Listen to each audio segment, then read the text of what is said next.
السلام علیکم اسٹوڈنٹس، آج ہم قاضی کی بے ایمانی کا چیپٹر پڑھیں گے۔ جماعت ہفتم کاروان اردو میں سے تعارف۔ آپ جانتے ہیں کہ آیت میں کسی نصیحت آموز واقعے کو دلچسپ انداز میں بیان کیا جاتا ہے۔ یہ دلچسپ حکایت جوامع الحکایات سے ماخوذ ہے۔ تو اب اس حکایت کو پڑھتے ہیں۔ امیر المومنین معتضد باللہ کے حضور میں ایک شخص فریاد لایا، حج کو جاتے ہوئے میں نے ایک تھیلی جس میں 1000 دینار تھے سربہ مہر کر کے نائب قاضی کے پاس امانت کے طور پر رکھوائی تھی۔ واپس آنے پر قاضی سے تھیلی تو مل گئی، مگر اسے کھولنے پر معلوم ہوا کہ طلائی دیناروں کی جگہ چاندی کے درہم رکھ دیے گئے ہیں۔ مہر جیسی تھی ویسی ہی ملی، مگر دینار غائب تھے۔ شرارت ضرور نائب قاضی کی ہے، مگر لاکھ خوشامد کرتا ہوں انکار کیے جاتا ہے۔ خلیفہ نے جواب دیا، اطمینان رکھو، تمہارے دینار تمہیں مل جائیں گے۔ وہ شخص مطمئن ہو کر گھر چلا گیا۔ خلیفہ کچھ دیر اس معاملے کے متعلق غور کرتا رہا، پھر جامع دار کو بلا کر حکم دیا، توشہ خانے میں سے ایک نیا جوڑا لاؤ۔ جامع دار وہ جو کپڑوں کی حفاظت کرنے والا ہوتا ہے نا، لباس کا انتظام کرنے والا خادم، اسے جامع دار کہتے ہیں، اور توشہ خانہ جہاں کپڑے رکھنے کی جگہ ہوتی ہے اسے کہا جاتا ہے۔ ایک نیا جوڑا لاؤ، ساتھ ہی ایک پگڑی بھی، مگر خیال رکھنا کہ اس سے اچھی پگڑی تمام توشہ خانہ میں نہ ہو۔ جامع دار نے حکم کی تعمیل کی تو خلیفہ نے اسے کسی بہانے سے باہر بھجوا دیا۔ اس کے چلے جانے پر پگڑی پھاڑ دی اور اسی طرح ایک طرف رکھ دی۔ جامع دار لوٹ کر آیا تو اس سے بولا، کپڑے اٹھا کر لے جاؤ، آج نہیں پہنوں گا۔ جامع دار اس لباس کو سنبھال کر اس کی جگہ رکھنے لگا تو پگڑی پھٹی ہوئی نظر آئی۔ بیچارہ جان کے خوف سے تھر تھر کانپنے لگا۔ اسی حال میں رفوگر کا خیال آیا تو جان میں جان آئی۔ پگڑی چھپا کر ساتھ لی اور بازار میں پہنچ کر ایک قابل اعتماد دوست سے کسی اچھے رفوگر کے متعلق دریافت کیا۔ ایک کاریگر کا پتہ چلا، بھاگا ہوا اس کے پاس پہنچا۔ اس نے کہا، اچھے کام کے اچھے دام ہوں گے، ایسا رفو کروں گا کہ کوئی فرد بشر تمیز نہ کر سکے گا، یعنی کوئی بھی انسان۔ جامع دار نے منہ مانگے دام دینے کی حامی بھری اور رفوگر نے جیسا کہا تھا ویسا کر دکھایا۔ جامع دار نے پگڑی خوشی خوشی توشہ خانے میں رکھ دی۔ دوسرے دن خلیفہ نے پھر وہی لباس طلب کیا۔ جامع دار نے حاضر کیا تو دیکھا پگڑی جوں کی توں ہے۔ پوچھا، یہ پگڑی کس نے رفو کی؟ یہ سن کر جامع دار بہت چکرایا۔ خلیفہ نے کہا، ڈرو مت، پگڑی میں نے خود پھاڑی تھی، یہ بتاؤ کہ تم نے رفو کس سے کروائی؟ اس پر جامع دار نے رفوگر کا پتہ بتا دیا۔ خلیفہ نے حکم دیا کہ اسے حاضر کیا جائے۔ جب وہ حاضر ہوا تو خلیفہ نے کہا، اگر تو سچ سچ بتائے گا تو تجھے جان کی امان دی جائے گی، بلکہ خلعت و انعام بھی ملے گا۔ یہ بتا کہ اس شہر میں تو نے کسی کی تھیلی رفو کی تھی؟ رفوگر نے جواب دیا، نائب قاضی نے ایک تھیلی رفو کروائی تھی اور اس سے زیادہ مدت نہیں ہوئی، کیونکہ مجھے شام سے آئے تھوڑا ہی عرصہ گزرا ہے۔ یہ سن کر خلیفہ نے ایک غلام بھجوا کر شخص کو بلوایا جس کی تھیلی میں خیانت ہوئی تھی، اور رفوگر کو تھیلی دکھا کر پوچھا، اس تھیلی کو پہچانتے ہو؟ رفوگر نے کہا، جی ہاں، یہی وہ تھیلی ہے جو میں نے رفو کی تھی۔ اس پر خلیفہ نے نائب قاضی کو بلوایا اور رفوگر سے دوبارہ بیان دلوایا۔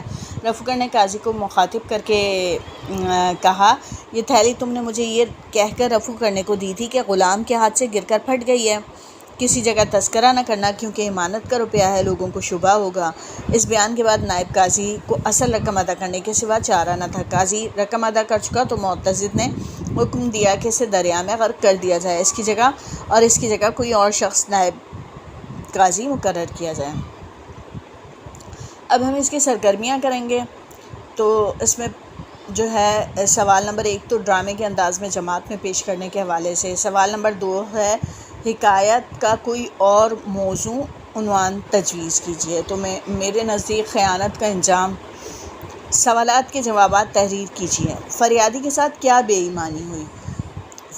نائب قاضی نے اس کی دی ہوئی امانت میں سے طلائی دیناروں کو نکال کر اس کی جگہ چاندی کے درہم رکھ دیے تھے۔ فریادی کو تھیلی کھولنے سے قبل قاضی کی بے ایمانی کا اندازہ کیوں نہ ہوا؟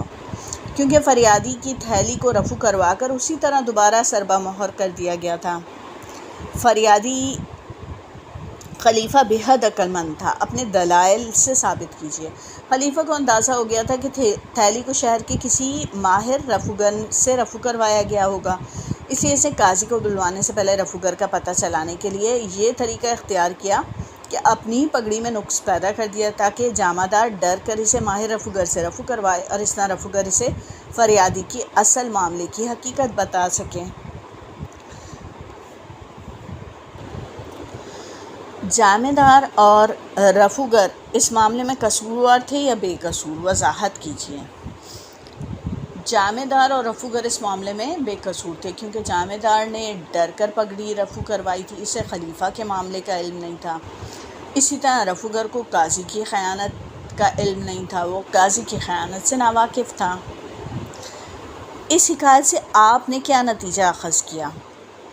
اس حکایت سے یہ نتیجہ اخذ ہوتا ہے کہ دولت کو دیکھ کر لالچ میں نہیں آنا چاہیے، لالچ اور خیانت دونوں کا انجام برا ہوتا ہے۔ اب ہے مندرجہ ذیل الفاظ کے متضاد الفاظ حکایت سے تلاش کر کے لکھیے۔ خیانت کا امانت، قرار کا بے قراری، مضطرب پرسکون، درخواست حکم، نقل اصل، مخالف معاون۔ اب ہے کہ سبق سے کوئی 3 محاورے تلاش کر کے اپنے جملوں میں استعمال کیجیے۔ تو جوں کی توں۔ والدہ اسد کو پڑھائی کرنے کا کہہ کر کاموں میں لگ گئیں۔ جب رات اس کے کمرے میں آئیں تو کتابیں جوں کی توں رکھی ہوئی تھیں۔ تھر تھر کانپنا۔ اسد اپنا نتیجہ دیکھ کر والد کے ڈر سے تھر تھر کانپنے لگا۔ جیسا کہا تھا ویسا کر دکھایا۔ بشریٰ نے اچھا رزلٹ دکھا کر ثابت کر دیا کہ اس نے جیسا کہا تھا ویسا کر دکھایا۔ اب دیے گئے الفاظ سے سابقے لاحقے علیحدہ کیجیے اور مثال کے مطابق ہر مرکب سے 3 سابقے لاحقے بنائیے۔ جامہ دار، توشہ خانہ، کاریگر، قابل اعتماد، نائب قاضی۔ اب مثال جامہ دار لاحقہ ہے اور اس سے بنائے ہیں، اس میں جو دار ہے اس کو دیکھ کر دار لاحقہ جو ہے اس کو دیکھ کے بنایا گیا، سمجھدار، ذمہ دار، دیندار۔ اچھا، اب توشہ خانہ ہے، اس میں خانہ کو دیکھتے ہوئے لاحقے بنانے ہیں تو ہم بناتے ہیں باورچی خانہ، ذیبہ خانہ، غسل خانہ۔ اب اگلا ہے کاریگر، اس میں لاحقہ جو ہے وہ گر ہے تو گر کو دیکھتے ہوئے بازیگر، جادوگر، رفوگر۔ قابل اعتماد، تو اس میں سابقہ ہے قابل، تو قابل کو دیکھتے ہوئے قابل فخر، قابل تعریف، قابل احترام۔ اس کے بعد ہے نائب قاضی، اس میں بھی سابقہ ہے نائب، اور اس کا میرے ذہن میں نائب دار آ رہا ہے، اس کے علاوہ نہیں آ رہا، بلکہ آپ کمنٹس میں اگر آپ کے علم میں ہو تو مجھے ضرور دو مزید جو ہے سابقے بتائیے گا۔ اب ملتے ہیں اپنی نیکسٹ ویڈیو میں، جب تک کے لیے اللہ حافظ۔ سوری، ہم نے اس کا سوال نمبر 7 نہیں کیا، اب ہم سوال نمبر 7 کرتے ہیں۔ مندرجہ ذیل خاکے میں موجود حروف کو جوڑ کر 10 لفظ بنائیے۔ خیال رکھیے کہ ہر لفظ کم از کم 4 حروف پر مبنی ہو، یعنی آپ 4 پر بھی بنا سکتے ہیں، 5 پر بھی، مگر آپ 3 پر نہیں بنا سکتے ہیں۔ مثال انہوں نے کسان دی ہے، تو ہم بنا سکتے ہیں مالک، کمال، کنال، یہ رقبہ ہوتا ہے۔ مسکان، مسکراہٹ کو کہا جاتا ہے۔ نکال، مکان، ساکن، ٹھہرنے کو کہتے ہیں۔ لیکن، ایمن، ایمن نام ہوتا ہے لڑکیوں کا۔ منال، منال بھی نام ہوتا ہے۔ کملی، کملی بے وقوف کو کہتے ہیں۔ سالم، سالم پورے کو کہتے ہیں۔ تو میں نے آپ کے سامنے 12 جو ہے وہ حروف رکھ دیے ہیں۔ اب تک کے لیے اتنا ہی ہے، انشاءاللہ ملتے ہیں اپنی نیکسٹ ویڈیو میں، جب تک کے لیے اللہ حافظ۔